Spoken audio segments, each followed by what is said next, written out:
طائركم معكم أئن ذكرتم بل أنتم قوم مسرفون وجاء من أقصى المدينة رجل يسعى قال يا قوم اتبعوا المرسلين أتبع من لا يسألكم أجرا وهم مهتدون وما لي لا أعبد الذي فطرني وإليه ترجعون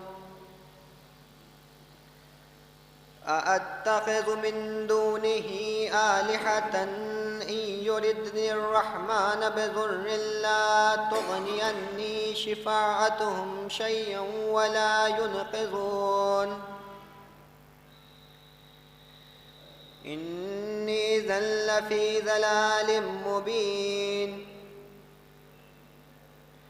إني آمنت بربكم فاسمعون قيل ادخل الجنة قال يا ليت قومي يعلمون بما غفر لي يا ليت قومي يعلمون بما غفر لي ربي وجعلني من المكرمين وما أنزلنا على قومه من بعد من جند من السماء وما كنا منزلين إن كانت إلا صيحة واحدة فإذا هم خامدون يا حسرة على العباد ما ياتيهم من رسول إلا كانوا عنها يستهزئون ألم يروا كم أهلكنا قبلهم من القرون أنهم إليهم لا يرجعون وإن كل لما جميع الذين محضرون صدق الله العلي العظيم وصدق رسوله النبي الكريم اللهم